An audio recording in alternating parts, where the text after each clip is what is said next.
Բարև ընկերներ, այսօր չեմ խոսի քաղաքական կլոուններից, այլ հետաքրքիր բացահայտումներով հանդես կգամ։ Շնորհակալ եմ աջակցության եւ վստահության համար։ Նախ ցանկանում եմ մի կարևոր թեմայի մասին խոսել։ Ընկերներ, որոշ թերհաս թալանչիներ չկարծեն, թե ես չեմ հայհոյում, նշանակում է ազատագրված են եւ կարող են ասել ինչքան ուզում է թող խոսեն։ Հավատացնում եմ, որ եթե ես ձեզ, ձեր ընտանիքի անդամներին հայհոյեմ, դա ձեր համար նորմալ կլինի, քանի որ ամեն օր, ամեն ժամ դա անում են հազարավոր քաղաքացիներ։ Դրա համար ես այլ մարտավարություն ունեմ ձեզ կտրել թալանից։ Դա մեր հանրության աչքերը բացելն է։ Ընկերներ, բազմաթիվ բողոքներ եմ ստանում Շիրակի մարզի Սպանդարյանի գյուղի դպրոցի մասով, որ տնօրենը երեխաներին ստիպում է երկար զգեստ հագնել։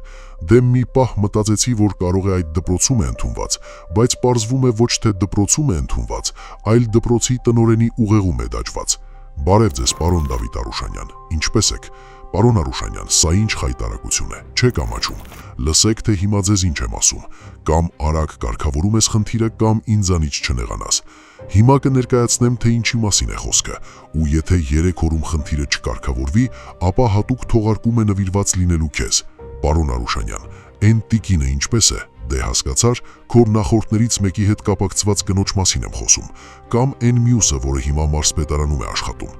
Մի խոսքով, պարոն Դավիթ Արուշանյան, խելոք լսիր, թե ինչ է կատարվում Սպանդարյան գյուղի դպրոցում ու շատ արագ կարգավորիր, քանի որ իմ համար ցանկացած երեխայի ապագան ավելի կարևոր է, քան քո անձնական կյանք մտնելը։ Հույս ունեմ հասկացար։ Ընկերներ, ուրեմն Սպանդարյան գյուղի դպրոցի տնօրեն Արմեն Սարգսյանը դպրոցի երեխաների ծնողներին ստիպում է, որպեսզի աղջիկ երեխաները հագնեն շատ երկար զգեստներ։ Իդեպ նշեմ, որ տվյալ անձը 50-ական աղանդի հովիվն է գյուղի, ով նաև նոր շինություն է կառուցում իրենց գյուղում, որը իրենք եկեղեցի են անվանում։ Ընկերներ, նաև տեղեկացա, որ վերոնշյալ սուբյեկտը կամ տնօրենը նախորդ տարի էլ ուսուցիչներից է պահանջել, որպեսզի երկար զգեստ հագնեն։ Իդեպ Արմեն Սարգսյանը տնօրեն է դարձել իշխող կուսակցության պաշտոնավարման ժամանակ, եւ ըստ տեղեկությունների հանդիսանում է այդ կուսակցության հետևորդ եւ նաև համակիր։ Փաստորեն, աղանդի հովիվը դպրոցում ոչ միայն օրենք է խախտում, այլ նաև մարդկանց հոգեբանության վրա է ազդում։ Պարոն Դավիթ Արուշանյան, հույս ունեմ այս թեմայով այլևս չենք փթվենք եւ շատ արագ դպրոցի տնօրենիդ ականջները այսպես ասած կձգես, որ օրենքը չշրջանցի եւ որևէ պարտադրանքի լեզվով չխոսի։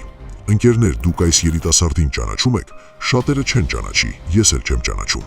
Ուրեմն Էմինյան Արտուր անուն ազգանունով այս երիտասարդը պարեկային ծառայության գումանատակի պետերից է,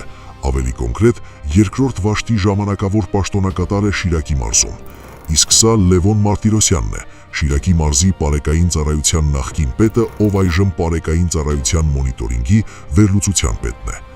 Հիմա սկսեմ ամենասկզբից։ Նախ վերոնշյալ անձինք երկուսն էլ Վանաձորից են, եւ Մարտիրոսյան Լևոնը իր հետ Շիրակի մարզ է բերում Արտուրին, ով ըստ ստացված տեղեկությունների նշանակվելով ժամանակավոր պաշտոնակատար այնքան էլ լկտի անում, որ իր աշխատակիցներից հավաքում եւ պարտադրում է, որ աշխատակիցները իր համար բազմոց գնեն։ Հակառակ դեպքում, այսպես ասած, ճեպ է կգտնի եւ գործից ազատել կտա։ Իսկ բազմոցը գնել է տալիս, որպեսզի նա հանգստի ժամին պարկի եւ հանգստանա։ Մեր սիրելի պարեկներն էլ ստիպված գնում են էլիտ կահույքի սրահ եւ գնում այդ բազմոցը։ Իդեպ իմ հավաստի տեղեկություններով Արտուրը $4000 կաշառք է տվել Լևոն Մարտիրոսյանին, որպեսզի նա ստանա այդ բաղձալի պաշտոնը։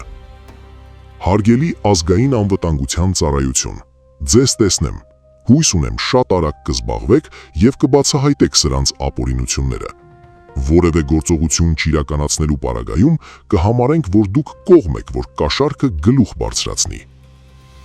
Ընկերներ, սա պարեկային տիրող իրավիճակից ընդամենը մի փոքրիկ հատվածն է, իսկ թե ինչ է անհրաժեշտ այս վիճակին վերջ տալու համար, դա իրական հեղափոխությունն է։ Ասկանազ Դավթյան, բարև ձեզ, ինչպե՞ս եք, էլի մարդ եք ծեծի ենթարկում, թե վերջ տվեցիք այդ արատավոր պրակտիկային։ Տեսեք, թե ձեր քթի տակ ինչ է կատարվում, իսկ դուք հազիվ քրեական ենթամշակույթ կրող անձանց ենք այնպես անում, որ երկրից փախնեն եւ պատիժ չկրեն։ Մի խոսքով ընկերներ, խայտառակ իրավիճակ է ամբողջ հանրապետությունով եւ բոլոր ոլորտներում։ Ընկերներ, ի տարբերություն շատերի, ես հետևողական եմ իմ կողմից բարձրացված հարցերում եւ գնալու ենք այնքան, մինչ խնդիրները կարգավորվեն։ Մի փոքր համբերատար եղեք։ Ես ձեզ վստահում եւ հարգում եմ։ ձեր կողքին եմ անկախ ամեն ինչից։ Իսկ վերջում կրկին այսօրվա մանկապարտեզից մի փոքրիկ ելույթ։ Այսօր այսքանը, հարգանքներով, ձեր Հայը։ Պարոն Կոնջարյան, նորից եմ ասում, ձեր պերճախոսությունը ուղղեք ձեր քաղաքական հայացքները պաշտպանելուն եւ ոչ երբեք այս շարքում նստած ընդդիմախոսներին վիրավորելուն։ Ինչ ենք ասում մենք։ Ասում ենք հայ փոստը 100%-ով պետական սեփականություն է։ Ես պետ բյուջե բառը չեմ օգտագործել, որից դուք այդքան ոգևորվեցիք։ Հարց տվեցին ձեզ, պարզվեց, որ 0 դիվիդենդ է ստացել պետությունը, երբ որ Էռնեկյանից վերցվել է։ Հաջորդ ինֆորմացիան, որ հրապարակվեց այստեղ, 523 միլիոն դրամի վնաս է կրել 2025 թվականին։ Պարզ հարց է տալիս մեր գործընկերը։ Ասում է, եթե պետությանն է, ով է այդ վնասը, ոնց է այդ վնասը փակվում։ Շատ լավ աշխատավարձերը, մատուցած ծառայությունների դիմաց ստացած շահույթից է վճարվում, չէ՞։ Բայց նաև վնաս է կրել 523 միլիոն դրամի։ Պետ բյուջեից է վարկանորներ գրավել։ Պարզ հարց են ձեզ տալիս։ 2024 թվականին 1.3 միլիարդի վնաս եղել է 1.3 միլիարդ դրամ, երբ ձեր տիկինը նշանակվել է հայփոստի տնօրեն։ Ինչ է ասում պարոն Կոնջարյանը։ Ասում է նորմալ է, որ 10,000 դոլարի աշխատավարձ է ստանում հայփոստի տնօրենը։ Ասում է դե դուք ոչինչ որ պատգամավոր եք, բայց մի հատ օգնական չունեք, ձեր եղածները այդ չի։ Պարոն Կոնջարյան, այո, հայփոստը 3500 աշխատակից ունի։ 1200-ը դրանցից փոստատարներ են։ Գիտեք որքան աշխատավարձ են ստանում։ 80,000 դրամ։ Հայփոստի տնօրենը, որը վնասով է աշխատացնում, որը վարկային միջոցներ է ներգրավում, ամսական 10,000 դոլար աշխատավարձ է ստանում, շարքային աշխատակիցը 45 անգամ պակաս աշխատավարձ է ստանում։ Դուք վերջին անգամ հայփոստ երբ եք մտել, շենքային պայմանները տեսել եք,